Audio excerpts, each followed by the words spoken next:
Welcome back, everybody, into Bill's Chat. I am Josh McCarty. With me tonight, as always, is Luca. Luca, how are you doing on this fine Sunday evening? It's good to be back. Feels like it's been forever, Josh. I mean, we've had a Mhm. couple weeks off here. Life comes at you fast. It's one of those situations, just for anyone that's kind of wondering what the heck's been going on. But the last time we talked, Josh, it was just after the draft. Not actually, obviously, we talk offline all the time. But, Yeah. last time we were in front of cameras and behind the microphones here, we were talking about the draft and everything like that. And obviously some other things have come out with the NFL, and sports has been moving along in their playoffs or whatever else has been going on. Bandits win a championship yet again last night.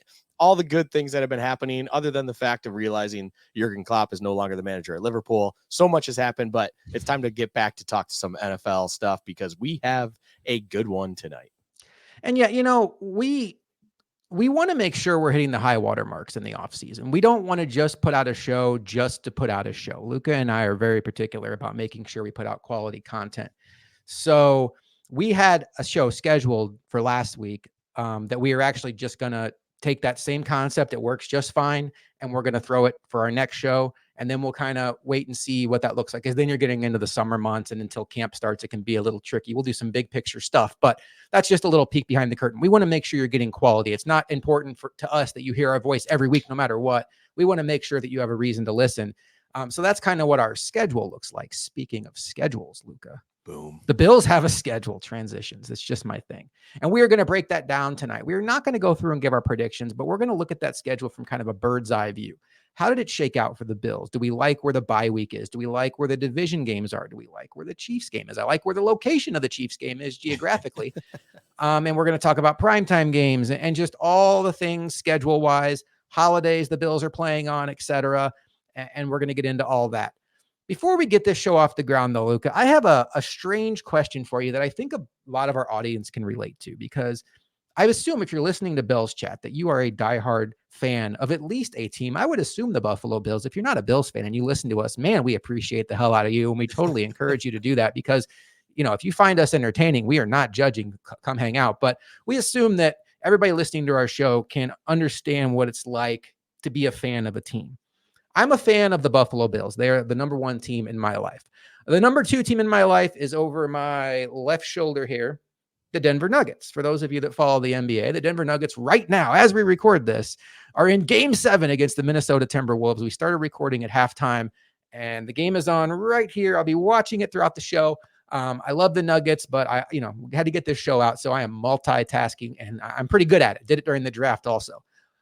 Luca, question for you, because I'm gonna tell you guys a little story. Our guy Stokes, many of you are familiar with him, diehard New York Knicks fan. They also had a Game 7 tonight.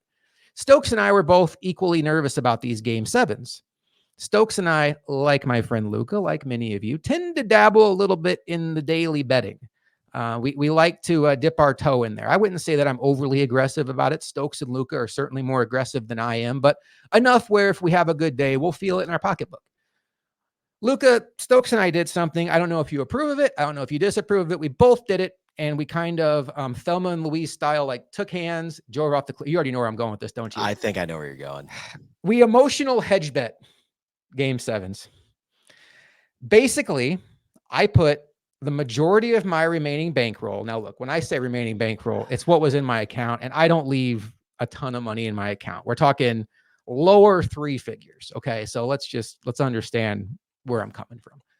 On the Minnesota Timberwolves to beat the Nuggets, to where if the Nuggets were to lose tonight, I could afford with that money to buy a pretty good seat to a Buffalo Bills game this season that Luca and I were talking about going to this offseason. I could afford to do it anyway, but why not do it for free? Stokes, who's going to go to that game with me, had the same thought and did the same thing with the Knicks. And then our Thelma and Louise thing was, let's do a parlay. We're both miserable tomorrow in the group chat because both our teams lost. Let's each throw 40 or 50 bucks on the two underdogs winning. Our two teams are favored. And if both of our teams lose a game that they're favored to, we'll both cash in pretty nicely. So, Luca, what is your stance on the emotional hedge bet? I want to make it perfectly clear to everybody listening. I hope I lose this bet. Me winning a bet does not trump at all the joy the Nuggets will bring me if they win this playoff game. So what is your thought on emotional hedge betting? Do you understand it? Do you disapprove of it? Are you more of a YOLO, let's bet on our team and just have ourselves a rocking good time? Where do you stand? So I definitely feel like I'm in a little bit of a minority when it comes to this world. And where I'm at is I fully understand people that emotionally hedge. I get it. There's vast ways you can do it. Another example of this, Josh, is earlier this week, Man City had to play Tottenham, and I have friends that are Arsenal fans, and they all bet their entire bankroll on Man City money line just because it was either, hey, City's going to lose that game, and now Arsenal is going to be in position to win the title, or City is, as it seems like they always do, going to win that game, and I'm going to win money. That's one scenario where I live and I go, okay, that makes a result that would affect your emotions is good because you're also not betting against your team. When you start to flip it into betting against your own fandom, that's where I think lines get blurred to a point that it's I don't agree with it personally. I will always say this. I don't ever tell people how to gamble. I would never tell people how to gamble. Even when I do my locks when it comes to the NFL season, I am an advisor at my own mind. Like that is it. This is just the way I lean on things, and then you do with your money and your bankroll however you would like. That said, me personally, no, I very few times have I bet against my team. And the only reason I do it, let's put it for an example. We're going to be talking schedule, and we're going to talk about the Chiefs matchup, obviously, come tonight. If the Chiefs, for whatever reason, are plus 3.5 in Buffalo, I would probably bet that because it seems like history is on the side of that being the winning bet. That's just how that works. I can separate the world of betting from my world of fandom. I know not a lot can because a lot of those lines do get blurred, and that's kind of in this conversation here.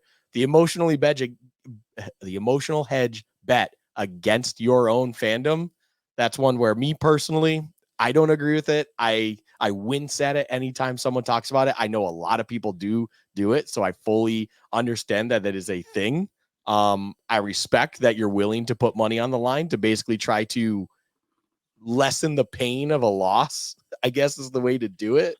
But overall, man, like, isn't it a hell of a lot nicer when your team just wins and you didn't lose any money for it or Yeah. all of this? Like, it's just one of those things where I try to separate those worlds as best as possible. You can't do it completely. It's just actually impossible if you're as big of a sports fan or anything in general. But you try to keep those worlds separate because then you will not let those lines get blurred. You'll never let one thing affect the other, so on and so forth. So, in all respect to you and Stokes, yeah, no, I'm not someone that agrees with that kind of philosophy.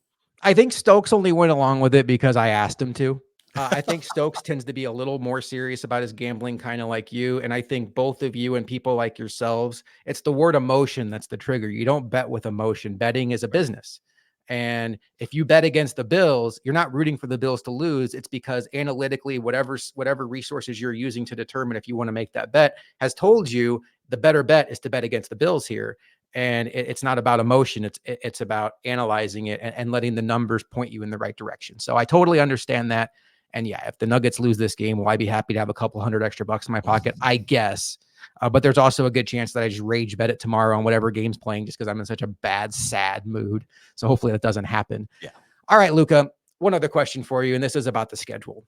Where do you stand on openers? Are you I want a soft landing spot for an opener, or are you nah, screw that. Let's kick it off right now. Let's just get it going. Give me my toughest opponent, give me my biggest rival. Where are you at on openers? Do you have like in a perfect world, my team would open with X? Where are you hoping for before the schedule comes out? In the NFL, I live in a world where I want to see them play a non-divisional opponent and hopefully be more so just an intriguing matchup or more of a layup if you're trying to look at skill based. The reason I say that too is there's you have a that week one is almost a it's it's not a preseason game, but the way preseason is handled nowadays, you're not going in at 100%. The old ways of first team getting majority of game 3 of the 4-game preseason and kind of being ready to go for that week one is a thing of the past. Now Josh Allen's going to take a total of 2, 3, 4 drives throughout the entire length of preseason, and that's fine. That's like absolutely how to handle it. But there's obviously going to be a little bit of rust or a little bit of unknowns and things like that to shake off. So come week 1, no, I absolutely do not want to entertain the Ravens or the Chiefs or anything like that, or entertain a divisional game in general that obviously has bigger impacts when it comes to the final standings. I do like the idea. We played the Rams in LA on the opener a couple years ago. Love that. We're opening up against the Cardinals.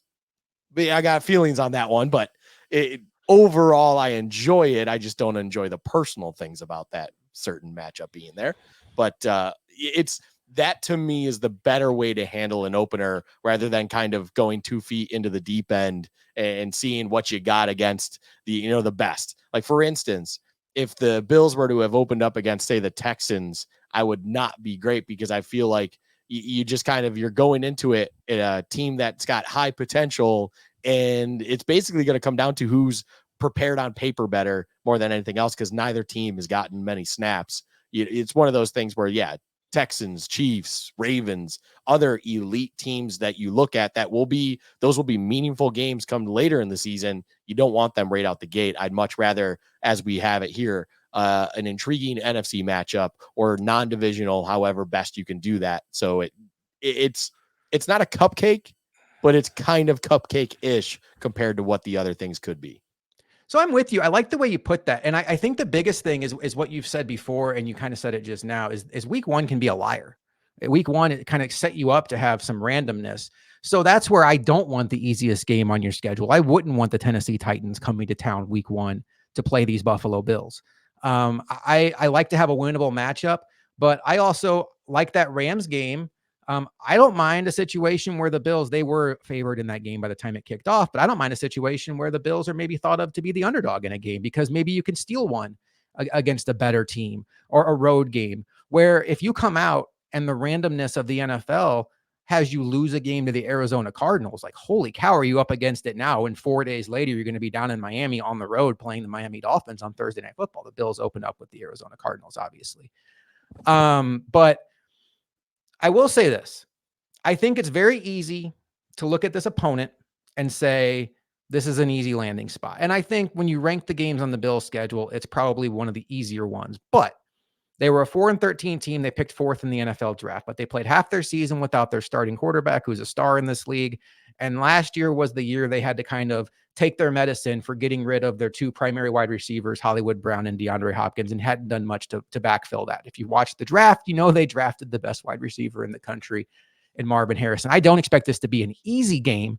I am a little concerned about the Bills maybe looking ahead to that Thursday night game, wondering if they think they can just steamroll the Cardinals. Hard to look past anybody week 1.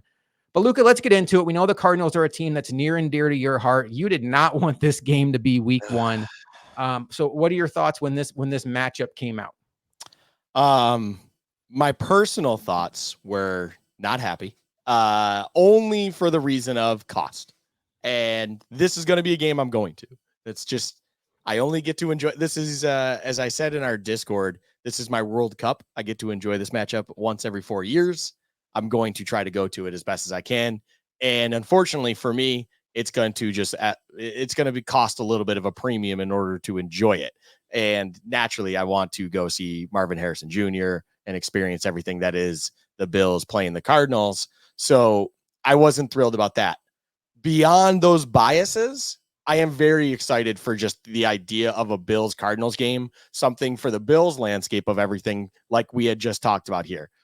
At the end of the day, could the Cardinals win this game? Absolutely. The Cardinals went into Tennessee a couple of years ago. This is where my head went to immediately. Cardinals went into Tennessee 2 years ago. I think that was 2 years ago now, man. Tennessee was viewed as the clearly better team. JJ Watt had just, because I know the Bills lost to the Steelers that day. Yeah, I was so mad. And you were like, I know I want to be mad, but I just watched this thing too. Sorry, go ahead. Yeah. Good call. It just feels like forever, but like they did something shockingly on the road at a 1:00 slot in Tennessee, who was a good team at the time, and they just absolutely dominated them from start to finish. That can happen in this scenario, and that's not good for the Bills. But overall, it's one of those things where, is that loss going to be detrimental to the Bills come later on in the season? most likely not, compared to if you were to have lost in that spot to anyone else. And for the Titans, even that year, it wasn't detrimental. It was kind of a wake-up call for them, in all honesty. But at the end of the day, having that one, man, I said that. That's the one, Josh, Yeah. at the end of the day, I'm going to say it not as much today. I say it a lot. Sorry. We'll get a buzzer for you. Thank you. With this Cardinals matchup, though, overall, I'm excited that it's at least a game that, if you are a Bills fan, is non-AFC, definitely non-divisional, of course, and it should be a game where you can kind of kick back. You're in a 1 p.m. Sunday slot, enjoy football being back in its full capacity, and kind of, hopefully for the Bills, it comes out with a win. But it just, you're happy and excited for football to be back, with then the following week kind of being the true introduction to the real shithousery that is the Bills schedule and kind of things to come. Boy, does it get weird. Sunday, 1:00, nice, cozy start. You know, you love those Sunday 1:00. I know people that go to the game, they love tailgating. Everything lines up. You get whatever sleep you need Saturday. Maybe you start partying for the game on Saturday. And then, you know, everything just kind of lines up. You're home in time to kind of wear off whatever you did at the game and, you know, get some sleep and get ready for work the next day. And then 4 of the next 5 games, the Bills will be playing on the road. 3 of them will be against playoff teams from last year. The 4th one's not against a playoff team, but boy, oh boy, does that come with a big asterisk, because that's the New York Jets, who lost Aaron Rodgers 4 plays into the season. I think a lot of us realize how good that team is. And 4 of those games are in prime time. So the Bills, after this nice cozy setup with the Cardinals week 1, we don't think it's going to be super easy, but you know, it's a normal NFL game. Boy, does it gets late early for the Bills, Luka, if they are, for whatever reason, not hitting the ground running to start the season. Oh, massively. I mean, like I said, shithousery for a reason, right? You come out of your comfortable 1 p.m. Sunday slot, and then all of a sudden, come Thursday, you're down playing a primetime divisional game against the Dolphins, only to then turn around on a long kind of break, we'll call it, to then host the Jags on Monday night. And then, as you kind of put it, you're going right back on the road for a good stretch there at Ravens Sunday Night Football. You have your good old Alan Diggs, whatever you want to call that situation. You have that on the road and a normal 1:00 slate, only to then turn around, be back on Monday Night Football to play Aaron Rodgers and the Jets, unless Leonard Floyd does the funniest thing possible come the Monday night opener that he has an opportunity for. So it's one of those things where, yeah, that Cardinals one is almost going to be like a false sense of safety, I guess is the way to put it. It's almost like that nice comfortable blanket you have that it's whenever you're a little chilly on a chilly day, you just put that blanket over and you feel okay. All of a sudden, bang, that thing gets ripped right off of you, because you got Dolphins, Jags, Ravens, Texans, Jets, and 4 of those 5 are in prime time. You're under the lights, you're under the microscope. Everyone's all eyes on you. And if you stumble early out the gate there, I mean, you could be in some deep shit psychologically. You might be questioning some things. And in all seriousness, I mean, it's not crazy to think that there will be some rough growing pains, or kind of, they're not going to fly out the gate, it feels like, this year. You have to be realistic with it, where it's been obviously a decent amount of turnover to the roster as a whole. There's major pieces that have come and gone, and now you gotta, with minimal preseason, you have to turn around, as we talked about, after a Cardinals game. Even, you need to figure out where people's roles are and stuff like that, as then you're also deep in these matchups. That's a lot to juggle for the first full season of Joe Brady as offensive coordinator, and what he has at his disposal. A rookie, Keon Coleman, who's going to be, it's not that he's getting thrusted in the number 1 receiver role, but he's thrusted in an NFL offense. And where is he going to fit and kind of be comfortable there? And it's a lot of moving pieces that it's only realistic to expect it not to be smooth immediately. And something like even we saw with Kincaid, where, with the fortune of having an injury in front of him opening up the opportunity, you didn't see him blossom until later on in the season, when he clearly became comfortable with what was being asked of him and everything in the offense. So it's an unfortunate situation when it comes to the Bills that you have all these key games under the microscope when realistically they're probably going to have to work out some growing pains, some just whatever you want to call it, personnel changes, all of these things all at once. So after the Cardinals game, they're on Thursday Night Football against the Miami Dolphins. So that's a short week. I mean, short for the Dolphins too, but they're the traveling team, always tough on the traveling team. Then they get a bit of a long rest. They have Monday Night Football against the Jaguars back in Buffalo.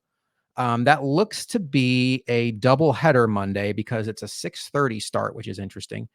And then the following Sunday, they're on the road at Baltimore, which under the lights in that stadium. Please, Ravens wear all black, Bills wear all white. That needs to be a thing. Always Has a chance to be the best aesthetic game in the history of the sport. Last time these teams played in Baltimore, we got robbed because there was rain all over the field, and I want to say the Ravens wore their like purple uniforms that just nobody had time, like just purple and white pants. It was just, and the rain ruined the whole aesthetic. It was at 1:00 and it was a dreary day.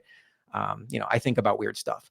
And after that Ravens game, they go to Houston, which that's going to be a team that's riding high and people have a lot of expectations for this season. And then after that, they're going to go Monday Night Football at the Jets, the place where they lost to start the season. So again, 4 games out of 5 on the road, 3 of them under the lights before they come back home for a 1 p.m. kickoff against the Titans before going back on the road, Luka, at Seattle, and then coming back home for Miami. So I think this will be good for the Bills. I really do, because there's so much mystery around what this team's going to look like with some of the veterans on defense that are no longer here. Micah Hyde, we still don't know. We don't have any more information after a softball event this weekend, but I think, the Bills are at least planning for not having Micah Hyde. No Jordan Poyer, no Tre'Davious White. This team's going to look different in a lot of ways. No Stephon Diggs, no Mitch Morse, a lot of players that were very important. So, they're not going to have a lot of time to adjust to like, who's the guy.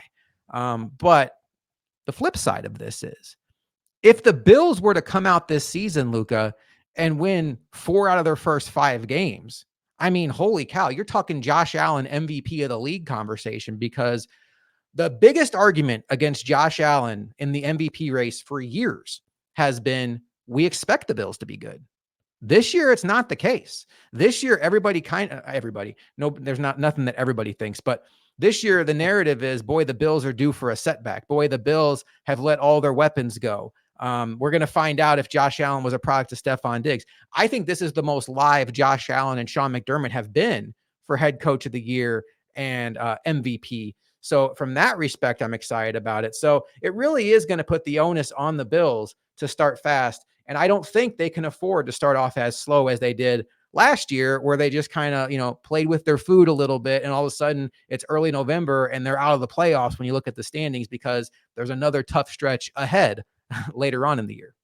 No, the MVP talk is a good one. It's a great point. So when you look at the big scope of things and you look at this schedule, especially early on, if you do see success, if the growing pains are kind of managed and you still get a Josh Allen that we've seen from years past, once again this year, it will kind of, as you put it, open up the eyes of some and kind of put that stamp on everything, where it's, yes, Josh Allen is who, us here in Western New York understand him to be. Now you all are seeing this without what you wanted to put on him as a crutch when it was a product of Diggs, a product of Daboll, even back in those years when he was thriving with him as his play caller. All of these things, it's definitely a schedule out the gate, as well as just a situation with where the current roster is and where the current team resides, that it's, if Josh Allen continues to be the player that he was, big jumper. If Josh Allen continues to be what he is through all of this, yeah, the MVP talk is very, very live. I will say, I mean, I bet it every year at $17.17 for good reason. But it's just, it's going to be fascinating to see. I expect it not to be smooth. If we're to do any sort of style of prediction talk here, Josh, I really do think it's going to be uncomfortably rough.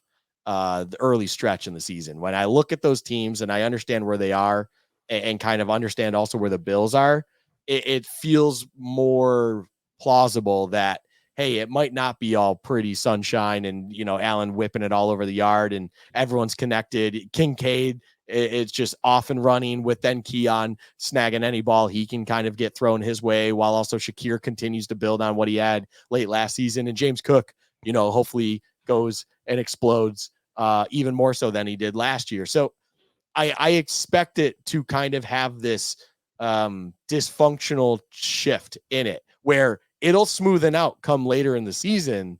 But early on, when you're at the Ravens, if everyone's not on the same page already by that point, I could foresee a lot of struggles kind of being highlighted by a good Ravens defense and a good Ravens team overall on where the issues may lay for the Bills early on in the season. So on October 14th, when the Bills play the Jets, they will be playing their 4th road game of their first 6. Would you sign for 3-3 when the Bills walk off the field that day? Yes. Same. Yeah. Big yeah, same. Because you've avoided the collapse. You've kept yourself in it. Yeah. Those are none of those games are a joke. Even the Cardinals in this group, those are no joke of games. The thing that's the funniest thing about the Cardinals, and this is kind of what I've been preaching to people, and I have never felt this way about a Cardinals team before, where, in that part of my fandom and that part of my love for them, it's like when Kyler came back, there was almost an expectation that it would look different, and he didn't. And now you're giving him a premium position in Marvin Harrison Jr., a premium player, I should say. And even without these guys, they were very effective on big teams like San Fran and everything else, where they were able to do things. So it feels ridiculous to even call them a easier opponent week 1, because you really don't know what you're going to get out of them. And for instance, they also had what a lot of people regard as one of the best drafts of this year, and they restocked a lot of the cupboards, and they have a lot of promise under Gannon, who, look, he might be a little weird, but overall, he has shown that he knows how to get the best out of kind of subpar athletes. So let's see what he does now with bringing in guys he isolates and likes. So it's one of those things. You go there: Dolphins, Jags, Ravens, Texans, Jets. I mean, those are all big games, of course, especially with obviously the 5 AFC in there. Those are all games that are probably going to matter matchup wise come later on in the season, when we're looking at the standings and playoffs and where someone will sit. If you're telling me you shuffle that deck and it's 3-3, realistically, one of those losses, you would prefer it to be the Cardinals only for the sake of it's an NFC loss. But regardless how that actually deals out, 3-3 is okay, because as you put it perfectly, you avoided the collapse. You avoided the, oh no, what the hell's going on? And now you need to kind of rally around that in that middle half of this, or middle section of the season, and maybe try to string together a bunch of wins in order to save the season as a whole. So after that tough 6-game stretch to start the season, the Bills have a bye week on week 12. So they still have 5 games to play before their bye week. But it does lighten up quite a bit after that Jets game. They come home for the Titans at 1:00.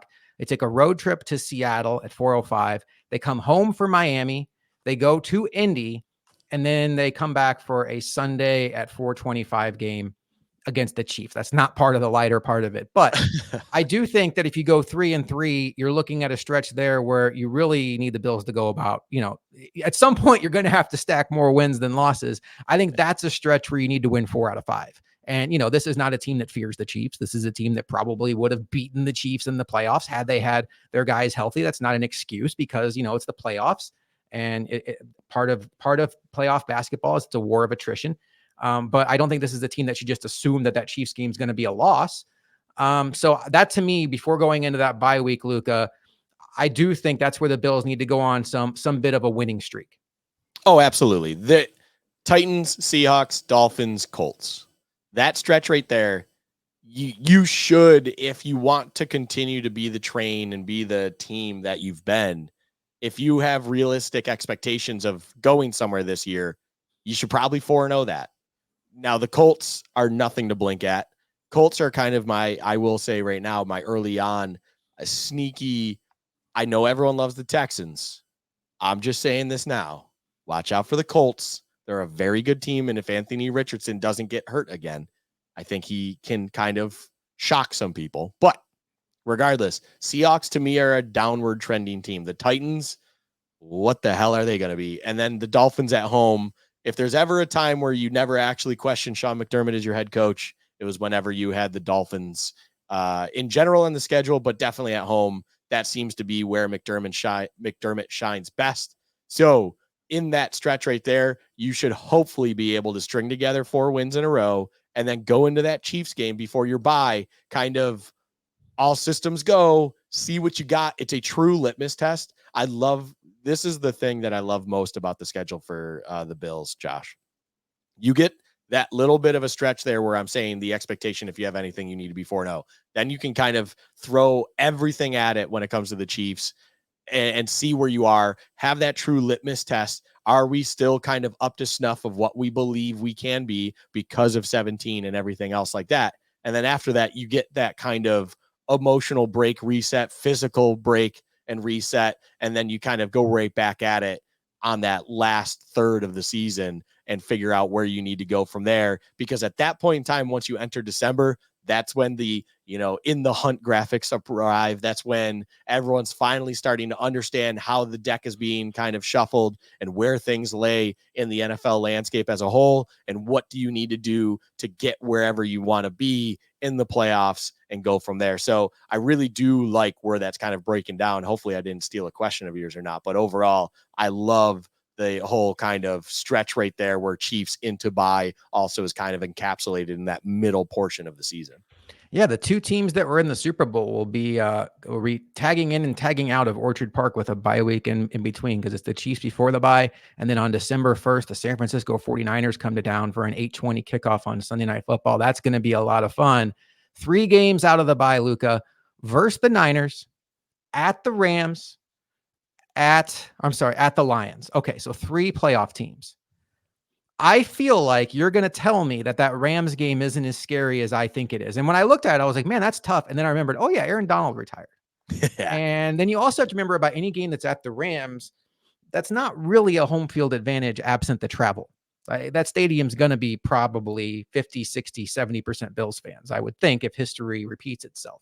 Now, if the Bills are off to a really bad start to the season and it's looking really bad, then, what does it matter anyway? But the more I look at that stretch, I am also not of the mind to just assume that the Bills are going to have the Bills should win all their home games, no matter who's here, because I think the Bills are that good.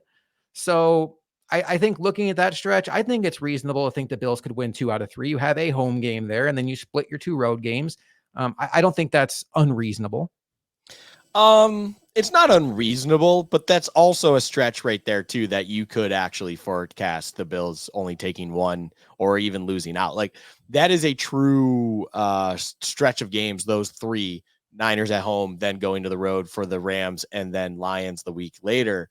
That those they're all 3 playoff teams in the NFC. Lions in Rams. Lions played the Niners in the NFC Championship game, and the Rams brought the Lions the absolute distance with Stafford on the road in Detroit in the playoffs. It's one of those things where all 3 of those teams are very good. As you pointed out, LA does not have Aaron Donald anymore. He did retire. That's a big sigh of relief for everyone that isn't a Rams fan. And then also on top of it, their great receiver, Ben Skoranek, is now a Houston Texan. It's a little bit of joke in there. But overall, it's one of those things where you should be able to take the Rams game. I feel like the Rams, as great as Sean McVay might be and everything like that, are going to have a little bit more of a dose of reality this year, where Aaron Donald hit disguised a lot of issues they had on the defensive side, of course, and they're going to have to win shootouts. And realistically, the health of Stafford was a concern last year, and luckily for them, it wasn't a problem. Here we are again. Stafford's another year older, and you got to see what the heck's going to go on with that, because you don't know where that's going to be. Once you get to December, who knows where the health of things are going to be? If the Bills have major injury issues, we could be having a totally different discussion by December on these shows. But that's where the Rams you would like to take, and then the Lions and Niners games become very, very, very interesting overall. I'm very curious on the Lions. I know the Lions were very, very good, And I'm not saying that they're a bad team at all. It just, I think the thing that's not discussed enough about is when you really look at the Lions, it feels like they overachieved like massively. When you look at them on paper, when you look at what they're doing, and it's no disc, I think Dan Campbell's done a fantastic job there, and that's why they were able to get to the NFC Championship game like they did. But then I look at them and the talent, and for instance, defensive line can really make or break for you, and it feels like their D line is just very underwhelming. Hutchinson's great and all, but what else do you got there? It's somewhat quote unquote easier to defend. Their secondary's not anything to really fear. There's just a lot of things where it's like, yeah, they got to the NFC Championship game, but are they truly that kind of powerhouse of the NFC? I don't know. It's one of those things where if the Eagles were not a complete dumpster fire come late in the season last year, I don't think the Lions would have even been sniffing the area that they were. We wouldn't still regard them there. I feel like the Lions are more realistically looked at as they should win the NFC North, but will they? Because the Packers, man, Jordan Love, watch out. So overall, that little section there, it's I think what you said is spot on. You could absolutely see a world where they go 2-1. You could see a world they go 3-0. You could see a world they go 1-3. It's a very, very unknown stretch of the season there where I think it'll make or break the seeding and situation for the Bills overall on what happens come following that Sunday Lions game in Detroit. I'm kind of with you on the Lions. And I know it's kind of like sacrilegious to say because they're kind of like America's darling. And how could you not like the Lions? They're a team that just has never won and they're finally having success. They have maybe the most likable coach in the entire sport. And you want to root for an underdog, but they paid Jared Goff. He's no longer now a luxury. Now he's, holy cow, you need him to be great. And, you're right. Their playoff path was interesting. They played at home against Baker Mayfield in the second round. Like that would have been a fantastic landing spot for any team. And they won the game. Give them credit. And they beat the Rams in the first round. They came within an eyelash of losing that game. But, if the Cowboys don't lay an egg against the Packers, and I will say that Thanksgiving game against the Packers for the Lions was the one where I was kind of like, maybe we need to slow down on this team because the Packers kind of exposed them. I like the Packers a lot, by the way. I love the way they've kind of rebuilt that team in the post Aaron Rodgers era. That's neither here nor there for the Bills schedule. And the Bills close out with 3 division games, which is interesting, especially if the Bills are in a situation like last year, Luka, where they have to make up some ground in the division. That does help to have games that are the most important when it comes to tiebreakers ahead of you. And I would say they're the three of the 4 easiest division games the Bills have. It's the 2 Patriots games and then a home game against either the Jets or the Dolphins. I think the Jets probably travel to Buffalo better than the Dolphins, especially in that weather.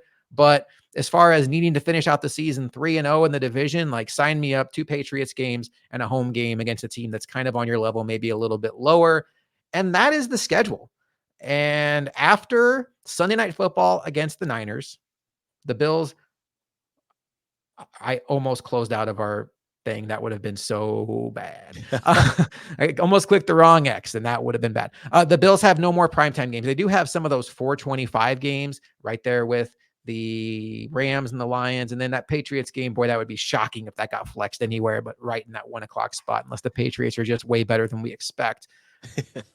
So we've gone through the schedule. What stands out to you? Do you have a favorite stretch? Do you have a favorite game? Do you have a favorite sequence? Is there something you hate, something you like? I have a couple things I dislike, and I have a couple things I like. So if you want me to go first while you think about it, I can. What do you think?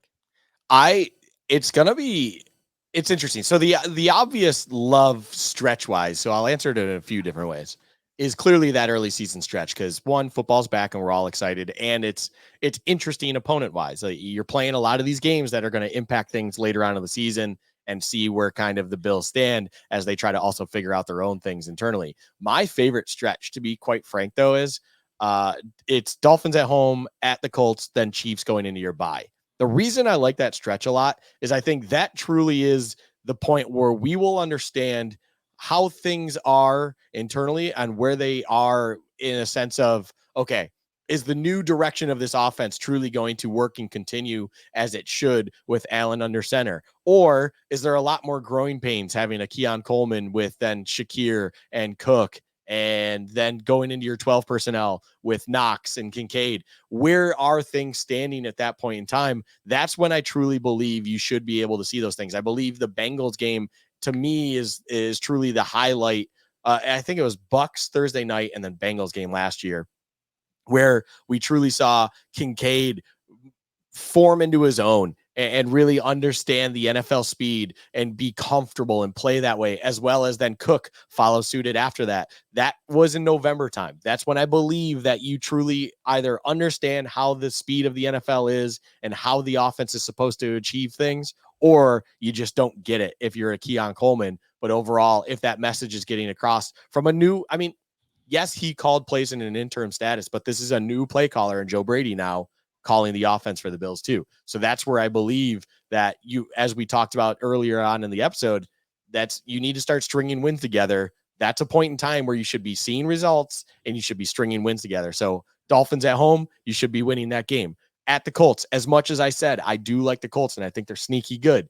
I would expect the Bills to beat the Colts, even in Indianapolis. And then you have that litmus test in the Chiefs before you go into a bye week. I think that's that stretch to me when it comes to just being truly intrigued at where the Bills will stand in their current roster format and where they are as a team built as a whole. That stretch to me is kind of the one I have a microscope under of going, that's when we'll know what this team is. That's when we will understand who they are as an entire unit and what are they going to be able to achieve this year, if anything at all. Hopefully that's not a nothing burger and they will be able to do something. But overall, I do think that's the most vital part of the season in understanding where things stand. There's a couple things I like. I like the fact that the Bills get the Niners off of a bye. Anytime you can get a good team off of a bye, I'm all for it because I think that's a game that could give the Bills a lot of trouble. Sean McDermott is historically excellent off the bye. I like the timing of the Dolphins game, and I hate the timing of the Dolphins game. Let me explain. From a positive standpoint, you have Bradley Chubb, you have Jalen Phillips, both working their way back off of really serious injuries. The Dolphins are not going to have a full board of pass rushers that early in the season. So from that standpoint, I do like it. The downside of that is I hate the early Thursday night game. I think it very much favors the home team. That doesn't have to mean anything because once the game kicks off, it's the same thing for both teams. But I don't necessarily like it in week 2. I just feel like that opens it up for some randomness. Now, the argument against it is the biggest thing about Thursday Night Football is your body doesn't have a chance to recover. It's the second week of the season. Maybe the Bills get a blowout against the Cardinals. They can rest some guys late in the game. And, there's a path to liking it. But overall, I think there's some good and bad there. I don't like the spot of the Patriots games because Drake May, I think the earlier in the year you get him, the more rookie version of Drake May you're going to get. Now, I'm all for Sean McDermott with a full season's worth of work on a rookie quarterback. And I think the Patriots are probably one of those old school teams that'll probably wait till midseason to throw Drake May out there. And I would understand that because they have a very questionable offensive line. And despite making a couple smart picks in the draft, a very questionable receiving group. So I could see them throwing Jacoby Brissett out there for the first couple of months. But Drake May will not be a wet behind the ears rookie at that point in time. I do think that's unfortunate. And the other thing I don't mind that super hard, tough, difficult stretch early in the year because I think maybe the randomness can work in the Bills' favor. That much I do think will be at least worth keeping an eye on because I look at it right now. I think the Bills, if I were making the line, would be underdogs at Baltimore, underdogs probably at Houston. I could see them being underdogs at the Jets. So in games that you're underdogs, I would like to invite more randomness if possible. And that's where playing those teams early in the year where randomness is more of a thing, I think benefits the Bills. But overall, to me, it's a schedule. I don't worry too much about who the Bills are playing because I think they are one of those teams where it's like you like their chances against anybody if they're playing their A game. For me, the biggest thing about the Bills has been the thing that's kind of tanked their season the last 2 years, Luka. Can their key guys stay healthy? And it's too much to ask to have all your guys stay healthy. But boy, it felt like an avalanche of injuries and, cluster injuries at the same spot. We saw it at linebacker last year where it was just like one too many injuries there. And all of a sudden you had AJ Klein covering assigned to cover Travis Kelce in a playoff game. And it was like, can we find anybody in the stands that could line up here because this is not working. But all in all, I'm just excited for this team. It's going to be, I don't want to call it a house money year for the Bills, but unlike a lot of recent years where it's been Super Bowl or bust for this team, Luka, I do think there's some leeway with this team as they've let a lot of big names out the door. You still have Josh Allen, that comes with inherent pressure. Sean McDermott, I think, is a little bit under the microscope, but I do think there will be some leniency given if this is a bit of a struggle season, as long as the Bills are at least respectable. If we wanted to have a talk about essentially hot seat and kind of just a discussion on what it would take, or how serious are things for both Bean, McDermott, and everyone else involved in this, I think the needed thing that had to happen, which was the turnover of the roster, all the veterans that we saw leave, things like that. I think the side effect of all those moves was effectively doing exactly what you're talking about here. It kind of buys you time. Everyone understands the plan. It was a needed thing that had to happen, right? We needed to get younger. We needed to figure out how to fill these gaps and holes that were inevitably going to be there anyways when your Mitch Morse or whoever else is around the roster was no longer going to be available. And rather than kind of honoring the old guard through the twilight years of their career, they kind of try to get ahead of it, let them go, figure out their money situation elsewhere, and just bring in a youth movement and see where it can kind of go from there. That buys you time, especially from Brandon Bean's perspective, I believe. But even for McDermott, I think, let's put it this way, barring anything crazy, meaning Josh Allen is your starter for the entire season and somehow you only win 6 games. Barring anything like that, Sean McDermott's, I think, okay. I agree. And that's just that's the reality of it. And again, that's with Josh Allen playing. If Josh Allen then for whatever reason missed a long stretch of time, one, you brought Trubisky back because you saw a little bit of success there, although it's not like you want to lean on Trubisky to win you games.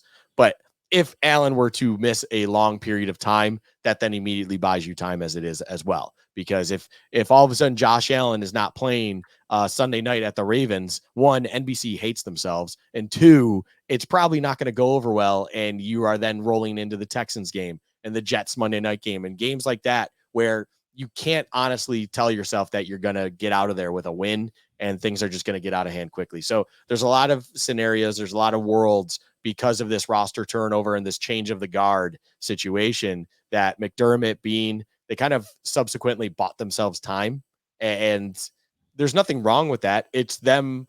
It's almost, they bought themselves time to a credit to them. They recognize the issue that was at hand and they're trying to get on top of it. And that's good. That's what you need to do. That's what you need to do to be progressive and look forward and constantly change. You got to do things a certain way. And it's not going to make everyone happy. It's the business side of things, but overall, hopefully what they're able to do is accelerate the process of this new guard coming in and still not sacrificing results to do so. So it will be fascinating to see how it all shakes out. And I think it's possible they got some assurances that they were able to go about the offseason this way, knowing that, maybe from higher ups, the Pagula family, that, you're not on the hot seat. Let's do what's smart for the future. So we shall see. We have all summer to kind of talk about that, and I'm sure we'll get into it. Next time we have a Bills Chat episode, though, we want to take a look at this roster. There's been some changes, particularly in the wide receiver room. We did have a draft. There is some money coming to the Bills here in a couple of weeks. They're going to get about $10 million in June 1st cap relief with the Trey White release that was designated a June 1st release. So Luka and I are going to look under the hood of this roster, kind of give a state of the roster. What could the Bills still do to improve this roster? What changes need to be made? Where is this team maybe not fully formed? And I look forward to that. Luka, before we get out of here on a little bit of an abbreviated show for understandable reasons, any final thoughts? No, I love being back. I love that we have a schedule now. Yeah. I hate that I have to pay a premium dollar for week 1 to go see the Cardinals in person. And we are now going to get into those kind of dark days of the off season where the only thing you have is baseball sooner rather than later. So enjoy it now while we can, and we'll continue to kind of, I honestly, Josh, sooner rather than later, all of a sudden I'm going to be making season predictions, even though we're months out, and just kind of getting my feet wet with where do I actually expect this Bills team to go. And we'll be starting that together by kind of reevaluating the roster, because maybe there's still things to be had. Maybe there's things we would like to see done, whatever else it might be. I'm sorry. I've been trying to hold it in all game, and then just a bad sequence. Yeah. Get a rebound. Anyway, sorry. For Luka, I am Josh McCarty. And by the way, season predictions, I think they're kind of like draft boards. They're fluid. Like as the summer goes on, things will change. You might put a team down as a loss now, and then you start following their training camp or following their preseason, or they lose a star player, or the Bills lose a star player, and you change things. I think it's a healthy exercise to do. And then kind of as you see what your season predictions do, it kind of tells you how you're feeling about that team and the Bills. As we get closer, I tend to become a little bit more optimistic. And, and then they have a bad preseason game and I'm ready to fire everybody. Just kidding. For Luka, I am Josh McCarty. We will see you next time on Bills Chat.